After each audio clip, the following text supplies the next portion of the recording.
Good day. Here are the stories for the Manila Times for Saturday, July 2, 2022. Marcos shuts down appointive posts. President Ferdinand Bongbong Marcos Jr. has declared vacant all positions in government with presidential appointments, quote, to ensure the continuous and effective delivery of government services.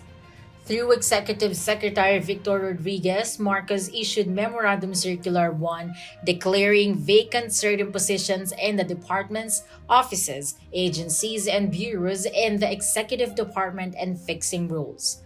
Under the order, positions of presidential appointees whose appointments are classified as coterminous, these occupying positions created in excess of the authorized staffing pattern, all non-career executive service officials or CESO occupying career executive service or CES positions, and contractual and or casual employees were deemed vacant effective June 30. Agriculture will play a major role in the Marcos administration's economic recovery efforts, Go Negosyo founder Jose Maria Joey Concepcion III said on Friday. Many micro, small, and medium enterprises or MSME are still trying to recoup their losses from the coronavirus pandemic, and Concepcion said the agriculture sector can help them to stay afloat. With President Ferdinand Bongbong Marcos Jr. temporarily taking the helm of the Department of Agriculture or DA, MSMEs, especially those who have taken out new loans to refinance their operations, are expected to see better days ahead, he said. President Ferdinand Bongbong Marcos Jr. has named career diplomat Enrique Manalo as the new Secretary of the Department of Foreign Affairs or DFA. Manalo's appointment was confirmed Friday by Presidential Communications Operations Office or PCOO Secretary Rose Beatrix Cruz Angeles in a text message. Manalo, the Philippines' former permanent representative to the United Nations or UN, flew in from New York to take his oath before Marcos in Malacanang on Friday. He has asked the president, quote, for a few days to wind up affairs in his previous post in the UN before assuming his duties, Foreign Affairs Chief Cruz Angeles said. The 69-year-old Manalo replaces Teodoro Locsin Jr. His career in the Foreign Service spans nearly 4 decades, having joined the DFA in 1979. The government's outstanding debt dropped by 267.41 billion pesos to 12.50 trillion pesos at the end of May, the Bureau of the Treasury or BTR reported on Friday. The Bureau attributed the decline to the payback of provisional advances from the Bangko Sentral ng Pilipinas or BSP. Domestic obligations accounted for 69.3% of the total debt. Local debt was down by 3% to 8.66 trillion pesos from 8.93 trillion pesos at the end of April, the BTR said, due to the 300 billion pesos repayment to the BSP, which was partially tempered by the net issuance of government securities. Domestic debt has risen by 495.04 billion pesos or 6.1% since the end of 2021. The Bureau also reported that the country's external debt was up by 0.1% to 3.83 trillion pesos from 3.82 trillion pesos as a result of the impact of local and foreign currency fluctuations against the United States dollar, amounting to an additional 5.63 billion pesos and 9.41 billion pesos respectively. Nearly 6 out of 10 Filipinos, or 59%, support the construction of a nuclear power plant in the country, according to the latest Pahayag survey results conducted by pollster Publicus Asia. In the same survey conducted on June 16 to 22, only 22% of respondents said they either disapprove or strongly disapprove the building of the nuclear power plant. This is the third highest total disapproval rating among 14 issues tested in the online survey.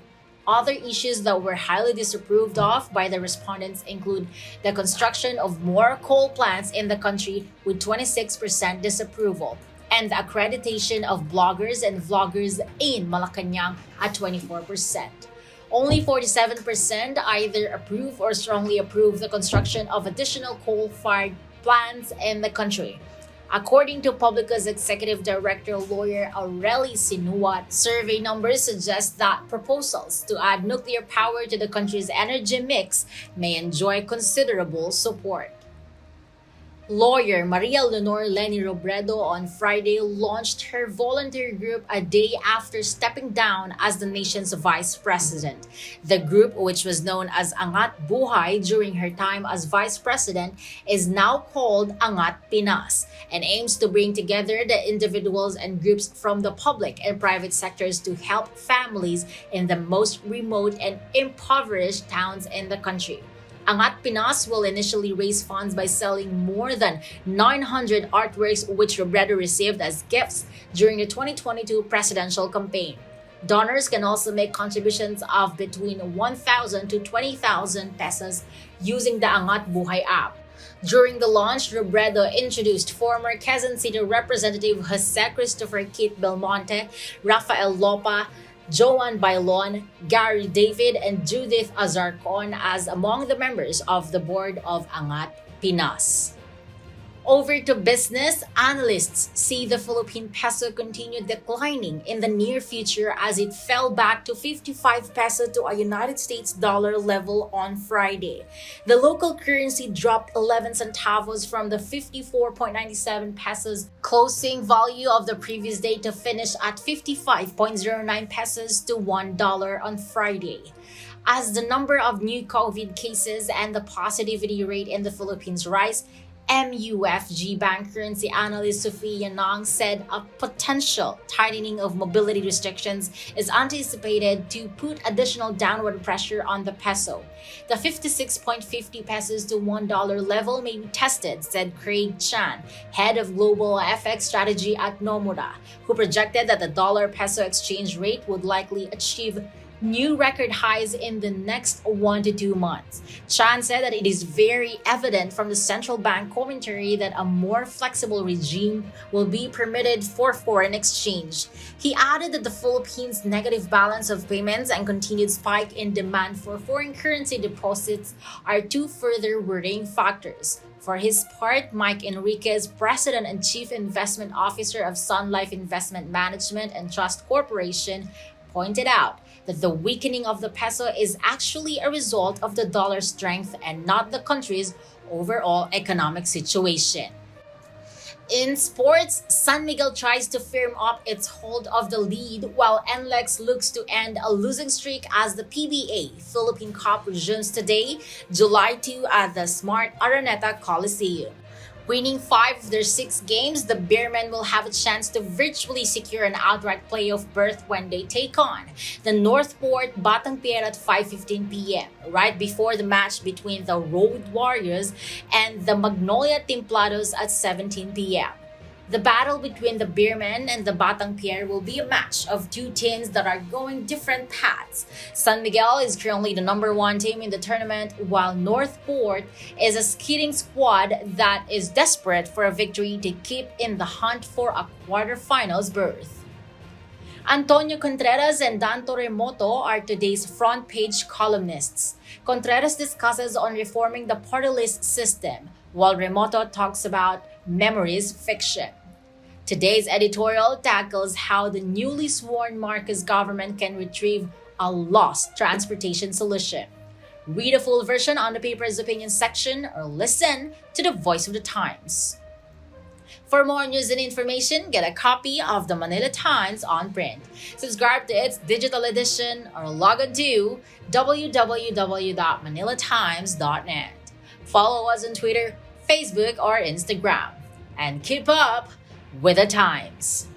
This is EJ Gomez reporting. Our longest trusted English newspaper since 1898. Now available digitally. Computer. Order the Manila Times Digital Edition. Subscribed. Get the Manila Times Digital Edition for less than 2 pesos and 50 centavos per day when you sign up for 1 year. The Manila Times, news source of choice, trusted since 1898.